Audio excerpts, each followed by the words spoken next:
Restokim Grosseria.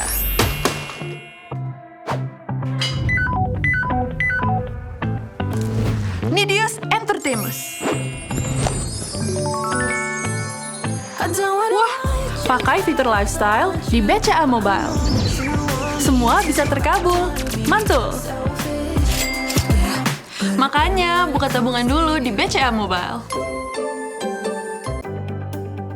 We have well over 200 devices, so the asset management is really important. As a financial institution, we have to be reliable, so it's important that devices we use are easy to maintain. In our investment office, the technology devices they use have to be very light.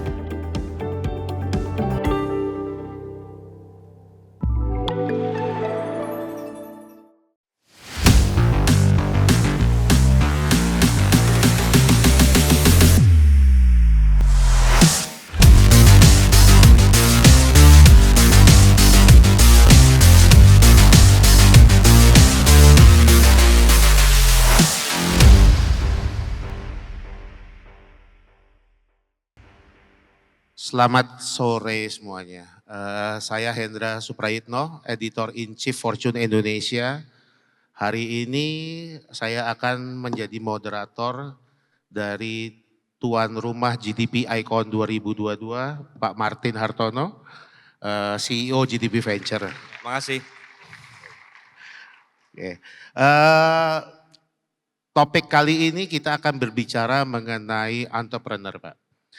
Di mana bahwa menurut survei dari Herbalife Nutrition mengenai Asia Pasifik Youth Entrepreneur Survey, bahwa 7 dari 10 Gen Z di 7 negara di dunia itu pengen menjadi entrepreneur, Pak. Mereka baru fresh lulus, cita-cita mereka tuh pengen jadi entrepreneur. Nah, sebelum kita mulai, kita survei dulu, Pak ya. Apakah teman-teman di sini ada yang ingin menjadi entrepreneur dalam waktu 3 bulan ke depan atau 6 bulan ke depan, ingin resign dari perusahaannya dan menjadi entrepreneur? Tunjuk tangan. Oke. Ada nggak yang sudah menjadi entrepreneur tapi durasinya di bawah 6 bulan? Oke, banyak ya. Semoga lancar ya Pak. Oke, Pak Martin memiliki latar belakang berbagai macam Pak. Salah satu HR Director dan juga menjadi CEO GDP Venture. Saat ini banyak anak muda yang begitu lulus ingin menjadi entrepreneur. Nah Pak Martin sendiri melihat fenomena itu seperti apa Pak? Kalau saya nih lihat sih dari observasi ya. By the way, saya Gen X, jadi sebetulnya bukan Gen, nggak bisa mewakili Gen Z, tapi saya juga Gen X, Pak. Iya kan, tapi gini, jadi kalau saya lihat entrepreneur dari zaman ke zaman itu hampir sama statistiknya.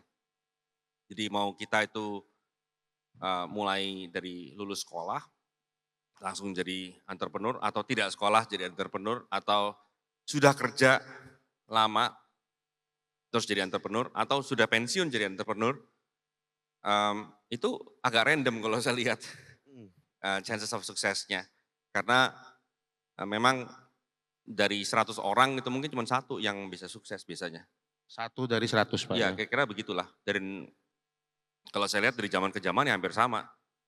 Ya kan? Karena kalau misalkan tadi berapa angkanya 7 dari 10?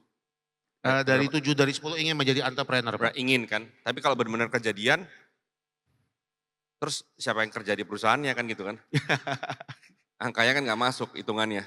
Kan gitu kan. Jadi sampai ada istilah namanya too many chief, too little Indians. Itu kan ada peribahasa seperti itu kan. Jadi sebenarnya kalau dihitung secara matematis saya udah nggak make sense, Iya. gitu kan. Itu satu. Mau you udah mateng, mau nggak mateng atau gimana, tetap kalau saya lihat yang muda ada yang sukses, yang udah kerja lama udah sukses juga ada, mau yang udah pensiun terus baru jadi entrepreneur juga ada yang sukses gitu loh. Iya. Seperti itu. Nah, kalau saya lihat cuman orang tuh berkarir pun ya, Iya. nggak usah jadi entrepreneur ya, berkarir aja di dunia kerja biasa tuh ada umur di mana dia tuh lebih matang gitu loh ya. Kalau laki sih mungkin 40-an 40-an ke atas. Kalau wanita saya lihat lebih cepat, lebih cepat. 5 tahunan gitu, mungkin 5 tahun 10 tahun gitulah. Observasi sih ini. Iya. Cepat matangnya gitu loh. Nah, cuman matang pun juga ada faktor hoki juga kan. Betul, Pak. Ya kan, jadi itu mungkin saya rasa dari zaman ke zaman itu hampir sama. Mau generasinya X, Y, Z segala, saya lihat sih akan tetap sama itu di mana-mana. Jadi ada istilah life begins after 40 itu benar ya Pak ya? Ya. Saya soalnya kenal beberapa orang yang udah pensiun jadi pengusaha sukses, ada kok kayak gitu. Betul Pak. Iya. Ya seperti Sanders dari KFC itu kan juga umur 65 ya Pak baru memulai Ya. usaha. Ya. Betul. Kalau di Indonesia contohnya Pak TP Rahmat gitu. Iya betul. Ya kan? Dari Astra habis itu bikin Iya. Triputra ya. Iya. Tapi Pak kalau misalnya bicara mengenai gengsi ya Pak ya. Kadang-kadang kalau kita bekerja meniti karir sebagai profesional 10 tahun ya Pak. Kartu nama kita ya kalau beruntung general manager atau VP. Tapi kalau kita menjadi entrepreneur belum apa-apa kan udah menjadi CEO Pak, kartu nama kita Pak. Nah itu kadang-kadang menjadi sebuah fenomena kenapa anak muda ingin menjadi entrepreneur Pak. Apakah itu artinya bukan alasan yang pas ya Pak untuk melakukan hanya demi gengsi, seakan-akan keren namanya founder, CEO, nanti rame-rame jadi co-founder. Bukan alasan yang pas untuk terjun ke dunia bisnis ya Pak ya? Saya rasa melakukan apapun juga yang dasar gengsi kayaknya nggak bener menurut saya sih. Ya kalau mau itu ya bukan karena gengsinya lah. Ya. Betul. Gengsi dikit-dikit boleh lah punya, cuman jangan kalau mau jadi entrepreneur karena gengsi gitu loh. Kalau saya rasa kalau mau jadi entrepreneur itu mesti punya misi yang di luar lebih besar dari dirinya sendiri lah gitu kan. Ya kan. Karena ujung-ujungnya kita mau CEO, mau founder, mau gimana pun juga, Anda akan tetap bekerja buat orang lain. Ya mau kerja buat perusahaan, kerjanya ada bosnya. Bosnya juga kerjanya sama customer. Iya. Gitu loh. Customernya juga ntar kerja buat orang lain juga. Betul. Gitu. Jadi kalau menurut saya itu ilusi ya. Semua orang tuh kerja buat seseorang. Semua orang kerja untuk Iya. seseorang. Iya kan? Jadi menurut saya sama aja gitu loh. You mesti punya misi untuk bisa berbakti sama sesuatu yang lebih besar dari diri you sendiri gitu loh. Iya kan? Oke Pak.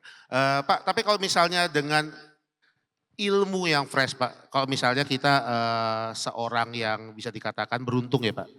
Kita punya ilmu yang baik, maksudnya kita lulus di universitas ternama. Terus habis itu yang katanya ilmunya itu keren.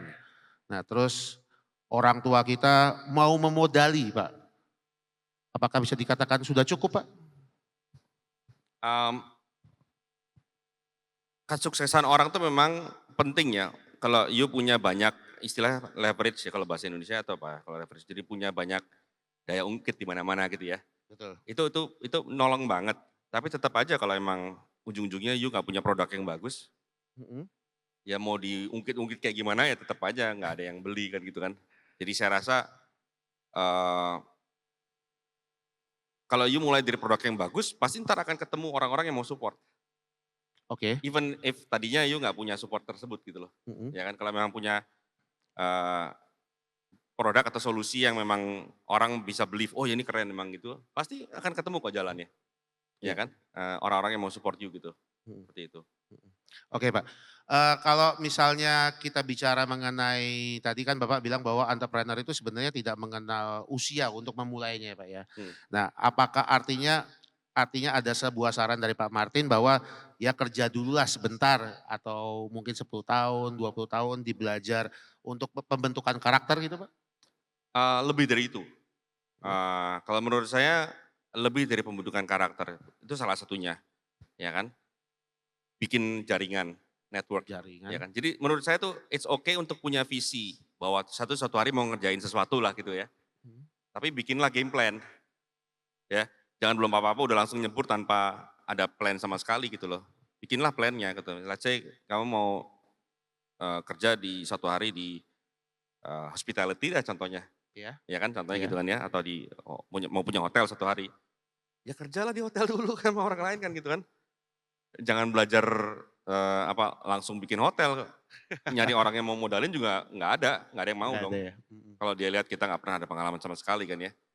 Tapi kalau kita udah pernah jadi GM berapa kali sukses, dan size hotelnya dari kecil sampai besar contohnya. Nah itu kalau nanti mau cari modal, mungkin bisa lah ketemu orang hoki yang mau modalin kamu gitu loh. Iya. Mm-mm. Ya kan, itu contohnya. Dan juga mungkin untuk kita ngerekrut orang juga lebih gampang. Ngerekrut timnya segala lebih gampang karena mungkin udah di industri kan gitu loh. Udah tahu namanya siapa gitu. Personal brandingnya kita juga udah ada gitu loh seperti itu. Iya betul. Jadi kan orang yang baru lulus sekolah pun juga harus membangun hal yang sama Iya. gitu loh. Mungkin kalau kasusnya untuk hotel mendingan kerja dulu gitu loh. Kerja dulu ya Pak ya. Iya. Mm-mm. Nah Pak tadi Pak bicara bahwa networking sangat penting Pak. Boleh bagi share nggak Pak? Kalau misalnya kita bicara Pak Martin, networking kayak udah ada di mana-mana nih Pak. Boleh bagi ilmu Pak buat para audiens di sini. Gimana Pak Martin Hartono memperluas networkingnya setiap hari itu. Kalau buat kita sih we just go whatever yang feels natural aja pada saat ya whatever di depan kita itu gitu loh seperti itu. Jadi waktu kita mulai di space ini tentunya kita nggak punya jaringan sama sekali, right? Whatever yang keluarga saya sudah kerjakan di Indonesia nggak ada hubungannya sama dunia teknologi yang kita kerjakan. Jadi sebetulnya networknya kan zero. Iya. Nggak ada yang tahu kita juga dan nggak ada yang ngakain kita juga gitu loh. Orang kita nggak pernah ada pengalaman kan gitu kan seperti itu kan. Mm-mm. Jadi saya rasa itu ya kita dari day by day aja gitu loh. Pertama kali pasti juga zero clue. Sama sekali nggak ada, Zero ya Pak ya. zero clue. Kita nggak ngerti mau ngapain tadinya. Mm-mm. Ya, cuman ya dengan mulai nyebur sedikit-sedikit gitu kan ya. Terus juga tentunya kan nggak cuma saya sendiri. Iya. Tim saya kan juga ada kan, mereka juga mengembangkan jaringannya sendiri-sendiri kan gitu kan. Nah itu kita kerjasama ya kan, Betul. teamwork, sering huddle bareng. Terus kita compare notes dong ya. Oh ya tadi gimana nih, udah ketemu orang siapa aja nih, ngomongin apa aja nih. Itu kita kerjain terus Oke. gitu loh. Minimum kalau saya sama tim saya, minimum sebulan sekali kita ngomongin mengenai jaringan. Oh gitu. Iya, sampai hari ini gitu loh. Seperti itu. Mm-mm. Salah satunya juga seperti acara-acara seperti ini ya Pak ya. Salah satunya. Tuh jadi teman-teman saling berkenalan kanan kiri, depan belakang, mumpung ini adalah waktu yang tepat untuk networking ya Pak Martin. Iya. Oke Pak Martin, GDP adalah sebuah venture capital yang usianya kurang lebih 12 tahun Pak. Oh, Bapak tentunya sudah pasti udah ketemu dengan berbagai macam founder Pak. Founder ini bisa dikatakan para entrepreneur. Kira-kira Pak, kan mereka ada yang membesar, ada yang gitu-gitu aja, ada yang hilang Pak. Nah kalau menurut Pak Martin sendiri kesalahan yang mereka lakukan sehingga bisnis mereka hilang itu apa sih Pak? Kesalahan para founder itu? Jadi saya rasa mungkin bisa dibagi kesalahannya tuh, kesalahan umumnya per stage ya. Jadi ada yang tahap masih seed round, ada yang series A, series B gitu ya kira-kira ya. Itu saya rasa hal-hal yang fatalnya tuh lain-lain ya. Kalau seed round, produk dulu deh. Jadi you harus yakin bahwa you have the right team untuk bikin produk yang benar. Oke. Walaupun mungkin produknya belum ketemu, tapi you harus yakin bahwa your team member itu are the most capable people that you know yang bisa bikin produknya itu gitu loh. Ya. Jadi kalau sampai salah bikin pun juga bisa pivot, ya kan? Pivot Terus ya, Pak, ya. belok-belok, akhirnya betulin gitu kan, seperti itu. Produk dulu, itu kalau seed round-nya. Kalau udah mulai series, biasanya udah ada user, ya kan, udah ada fans-nya, dan udah penonton dan lain-lain. Itu udah mesti bisa mulai jualan, gitu loh, seperti itu. Ketika supaya nanti waktu series B itu memang benar-benar biasanya buat ini buat benar-benar scale up organisasi supaya bisa jualan lebih gede lagi. Iya. Gitu. Kalau itu nggak disiplin di situ, udah sampai series B tapi masih produknya, kemampuan bikin produknya masih ngaco-ngaco, waduh, itu biasanya bad sign. Oke, Kalau kayak gitu. Pak Martin.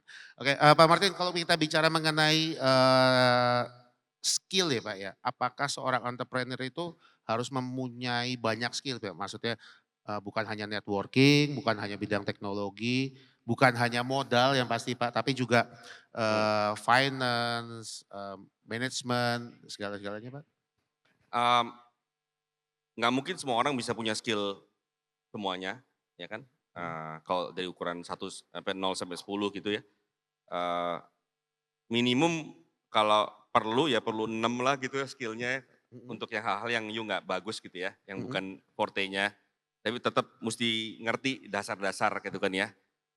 Eee, Kayak misalkan saya kan bukan software engineer Iya. gitu, cuman saya kalau dijelasin sama CTO saya mengenai ada teknologi baru nih, ini cara kerjanya begini gini gini gitu ya. Saya cukup bisa nanya pertanyaan yang tahu bahwa dia juga tahu bahwa saya dengerin gitulah. Dan saya Oke. ngerti maksudnya apa gitu loh, ngerti ya. Hmm. Dan kalau sampai dibohongin pun juga saya dari pertanyaan itu dia tahu bahwa saya tuh kayak berasa dibohongin gitu kan. Kayak gitu ya. Jadi mesti sampai seperti itu. Sampai seperti itu. Pak, ya? Walaupun Kan harus I cannot coding do it. gitu, Pak, ya? I cannot do it, right? I cannot do it gitu seperti itu. I'm not cut out for coding contohnya. Tapi kalau untuk ngerti prinsipnya, ya kenapa dia pakai ini, kenapa pakai itu tuh, kebetulan saya enjoy sih. Enjoy untuk belajarnya gitu. Jadi itu that's one thing, right? Jadi belajar technical tuh penting. Tapi paling nggak untuk ngerti bahwa wah ini nonsense nih gitu seperti itu nih. Jadi istilahnya nggak semua bidang you harus jago, tapi you have to know enough untuk punya istilahnya bullshit indicator gitu loh. Ya, you know kalau dibullshitin orang tuh kamu tahu gitu seperti itu. Ya, just enough sampai segitu ya cukup kok, gitu loh. Nah, memang nggak mungkin semua hal you tahu lah. That's why you need your team. Ada yang lebih ngerti hal lain segala gitu. Ya. Artinya patokan itu agar tidak dibohongi itu juga berlaku untuk communication, finance, semua gitu Iya. ya. Iya. Iya. Pak, benar gak sih Pak kalau experience lebih penting pada pendidikan tinggi Pak? Gini, saya mungkin ngeliatnya nggak persis seperti itu, cuman gini, kalau pendidikan tinggi itu is just for me is just a stamp of approval bahwa Anda itu mampu untuk belajar hal-hal yang kompleks, Oke. right? Tapi kebanyakan kerjaan nggak seteknis itu juga. Ya, jadi banyak usaha yang cuman perlu common sense yang ilmunya nggak usah setinggi yang ilmu tinggi banget. Oke. Jadi banyak hal tuh bukan rocket science. Tapi you just have to be orangnya tuh make sense aja gitu seperti itu kan. Nah memang derajatnya make sense itu lain-lain lah setiap orang ya. But yes, pendidikan tinggi itu nolong. It means that you're smart enough to do stuff. Right? And you're smart enough to learn new things juga. Karena waktu you belajar whatever pendidikannya yang dicapai itu kan belajar hal baru sebetulnya kan. Itu stamp of approval bahwa Anda tuh mampu untuk belajar hal baru. Ya, nothing more than that kalau menurut saya. Now, some schools itu ada yang memang provide a better networking opportunity than others. Oke, ada sekolah yang lebih kuat di teknis di akademisnya, tapi networkingnya kurang. Ada juga sekolah yang sebetulnya oke, cukup bagus, tapi dia lebih kuat di networking. Jadi maksudnya yang pergi ke sekolah itu banyak orang-orang yang suatu hari waktu lulus bisa jadi orang gitu. Ada yang seperti itu. Ya, so it's beda-beda. Jadi kita nggak bisa samakan, ya kan? Kalau masalah pengalaman, Kalau saya rasa orang yang belum pengalaman, mendingan jangan terlalu percaya sama pengalaman, sama your feeling gitu aja deh. Ya, when you have a feeling about something, please second guess yourself.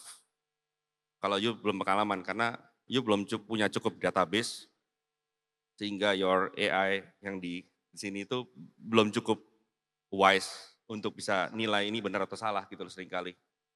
Tapi semakin you pengalaman, nanti feelingnya semakin benar biasanya. 80% benar lah gitu ya, mungkin ya nggak 100% benar lah, tapi maksudnya you can rely on your feeling more than atau your whatever sense gitu ya. Itu biasanya lebih bisa di-rely dibanding orang-orang yang belum pengalaman gitu, seperti itu.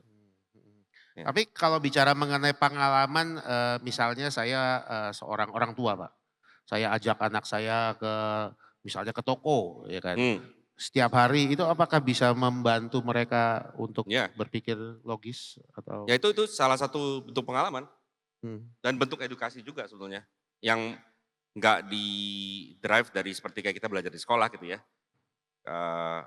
Saya juga dari dulu setiap kali atau SMA gitu, kalau pulang pagian gitu selalu datang ke kantor. Nggak pulang ke rumah, datang ke kantor, hangout aja di kantor gitu seperti itu. Ya kan?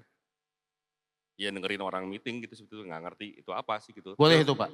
Boleh? Boleh dong. Tapi ya nggak ngerti gitu, ngomongin apa sih ini orang-orang.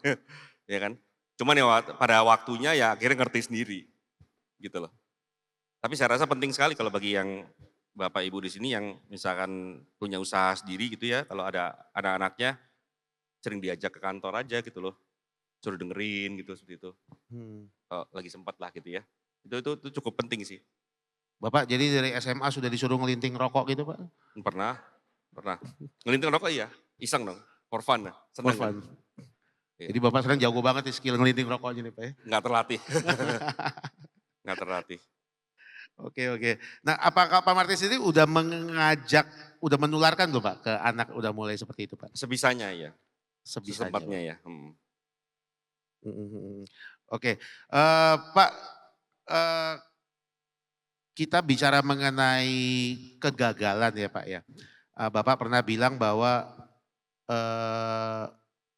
istilahnya pebisnis itu gagal fail fast jatuh lebih sering jatuh maka dia akan lebih sering belajar Pak.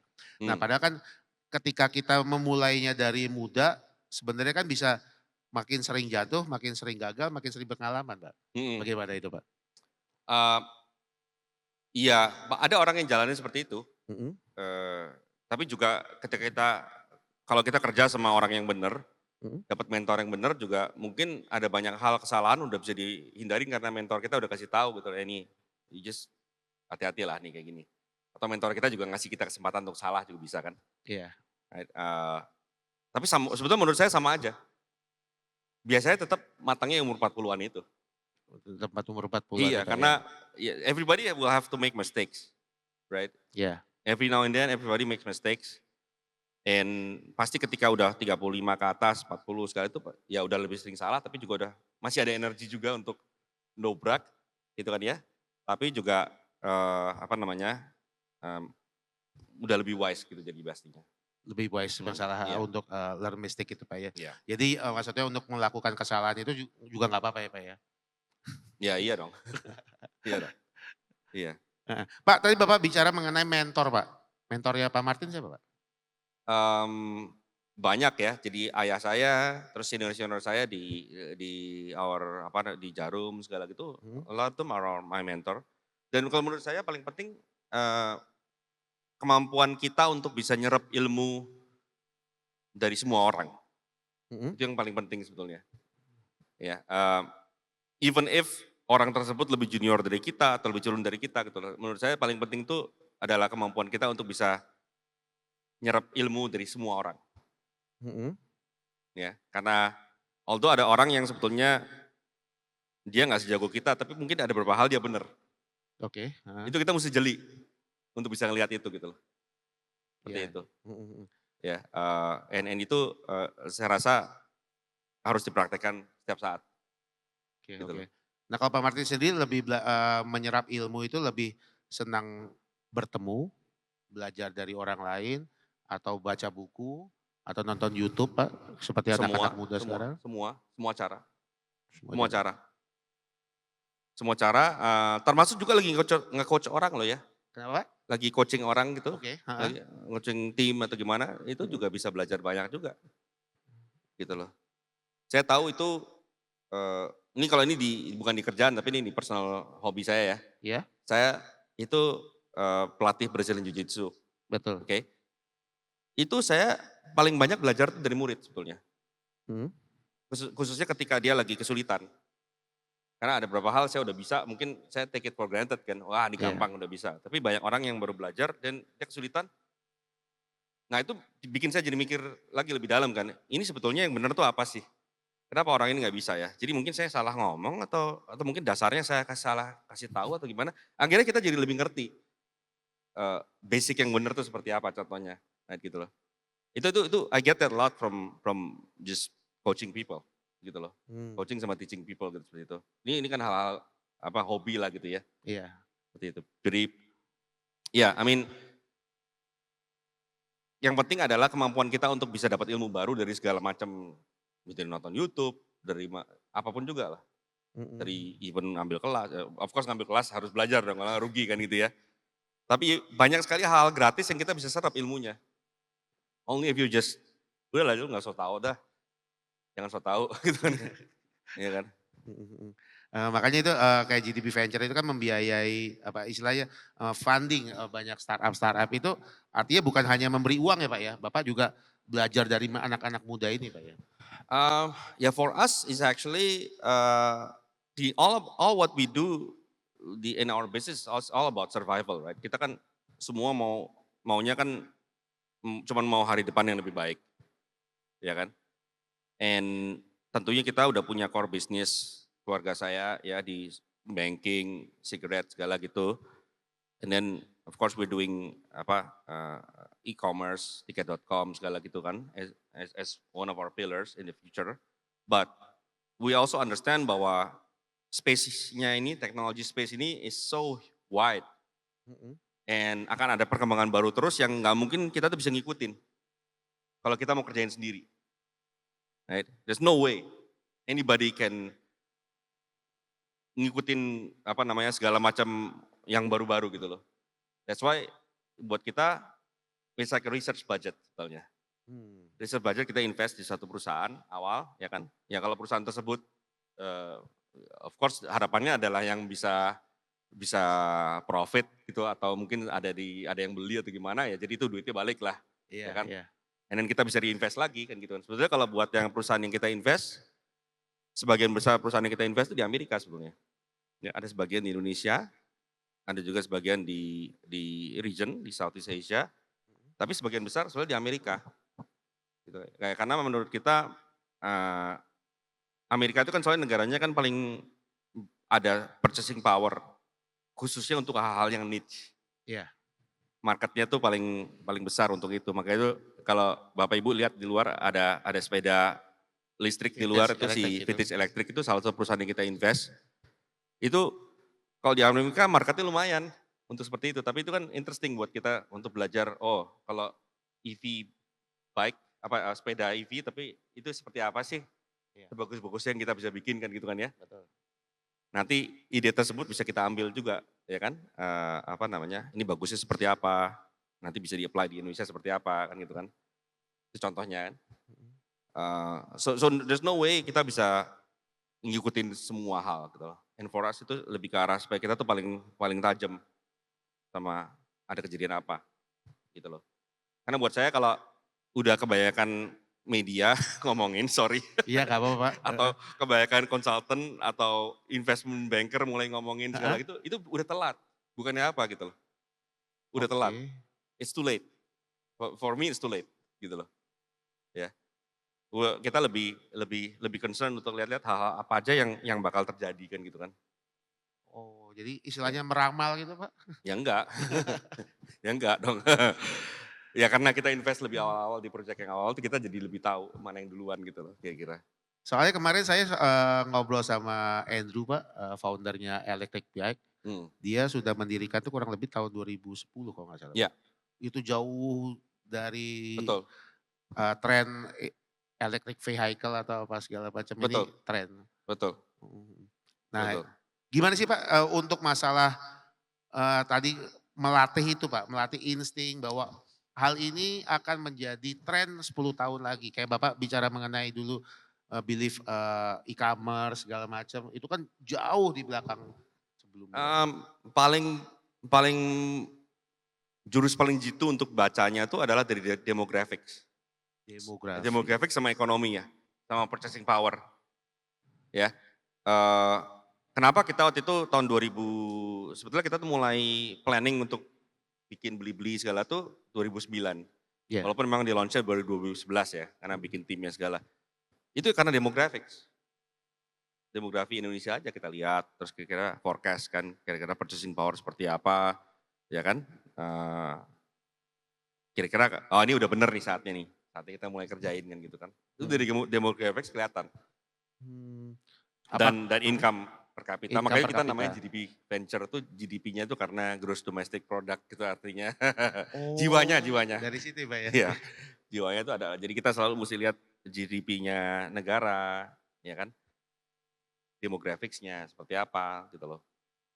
Tapi kan bisa aja feeling itu salah ya Pak ya? Apa enggak? Bisa. Iya, bisa. Hmm, Selalu akan ada seperti itu.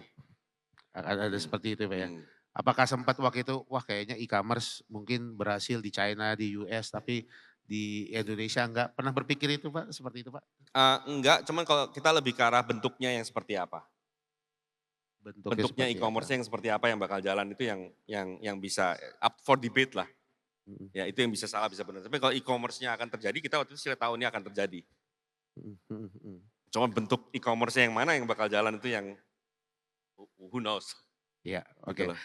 Pak, kita bicara mengenai kemajuan teknologi Pak, kita kembali ke generasi muda Indonesia. Hmm, Mereka kan sangat tech savvy ya Pak. hmm. Tech savvy artinya sangat ahli dalam menggunakan instant messaging, email, segala macam. Apakah bagaimana menggunakan kemampuan yang digital savvy, tech savvy itu menjadi hal yang positif untuk networking Pak? Oke, mungkin saya oke, maybe not untuk networking per se, tapi how to be untuk lebih efektif kerjanya, Oke, right? Karena networking ujung-ujungnya tetap mesti ketemu. ketemu ya Kalau Pak ya? menurut saya sih ya, harus ada saat dimana mesti ketemu langsung, ada personal connection-nya. Bukan cuma sekedar Zoom ya Pak? Ya kalau bisa jangan, kalau bisa. Kalau Memang bisa. lagi pandemi kepepet, tapi sebetulnya even kalau bisa tuh best practice-nya ya, udah pernah ketemu dulu sekali deh. Minimal ketemu sekali, oke. Udah pernah senyum-senyuman bareng atau gimana itu, habis itu baru Zoom itu actually is better, much better, right? Cuman kalau menurut saya mungkin mengenai tech savviness tadi itu, saya lebih concern terhadap bagaimana how you work effectively with technology, right? Mhm. Kita mesti bagi dua sebetulnya tuh. Ini apakah teknologi yang one way communication atau two way communication, right? Kalau kita bicara langsung ini kan two way, Two way. right? And then chatting is two way, right? Zoom is two way, right? Then you have email atau surat, it's more one way sebetulnya, Oke. right? Lebih satu arah, walaupun bisa reply, tapi sebetulnya desainnya email itu is actually satu arah, Ya. gitu loh. And email is also representing surat, jadi lebih formal. Jadi dia informal sama formal. Kalau saya lihat, dan ini kejadian juga ke anak-anak saya segala gitu yang masih, of course mereka masih SMA gitu ya. But I feel like even the newer graduates itu have this problem. Terlalu banyak two way ngomong sama chat, harus itu nggak ada follow up yang formal. Wah itu Pak, kebiasaan tuh Pak. Gitu loh. Ini kalau menurut saya itu standar yang harusnya mau dari zaman ke zaman harusnya sama. It should be the same. Oke. Jadi komunikasi one way itu tetap penting. Iya. Untuk melapor. Ya, jadi misalnya kita habis ngomong sesuatu kan gitu kan ya. Whoever yang berasa bertanggung jawab sama message-nya itu sebaiknya nulis email. Iya. Right? Tulis email formal. Ya kita habis bicara ini ya, kesimpulannya begini ya. Follow up-nya kapan?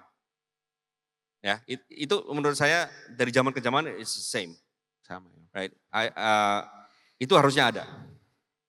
Ya, jadi yes, you might bisa pakai segala macam, tapi kalau nggak di follow up dengan yang formal terakhir untuk reconfirm bahwa is this right or not, kan gitu kan ya. And then dia diem, right? And then you diem. What happened then?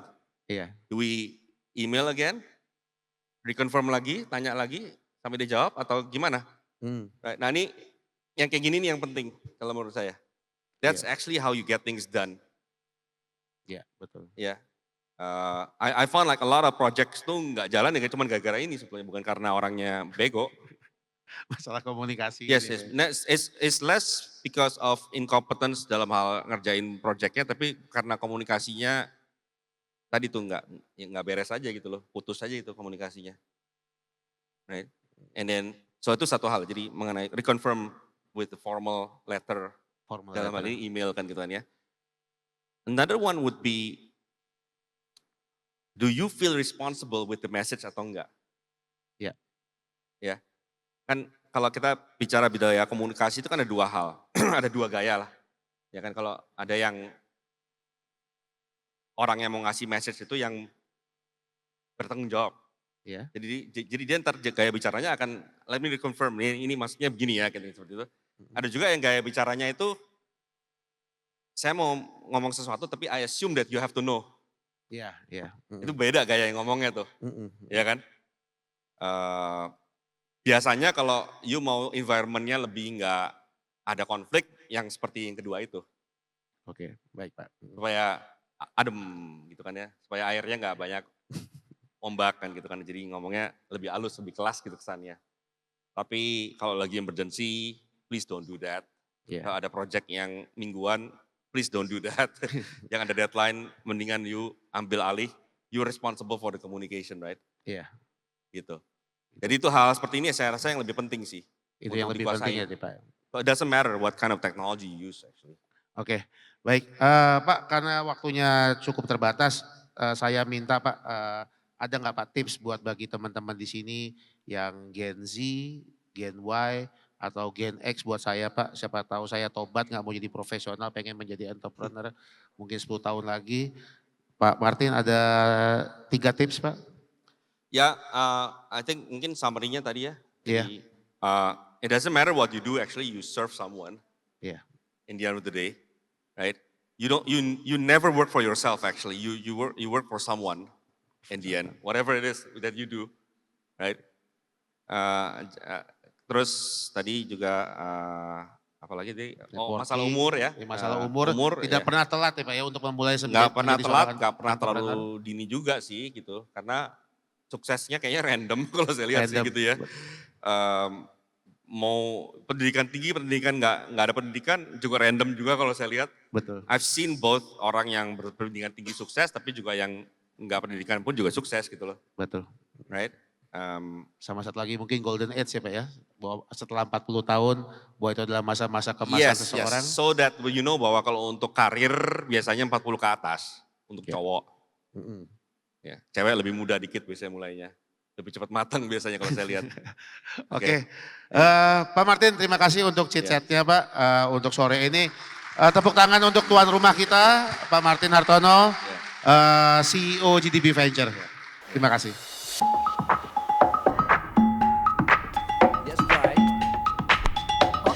Beli.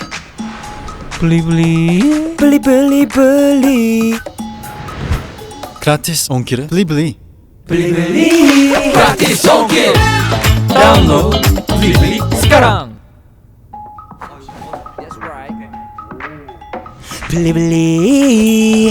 Beli tepat waktu. Beli tepat waktu. Download Beli sekarang. Beli Pasti ori. beli. Pasti ori. Download Beli sekarang. Pasti puas, pasti beli.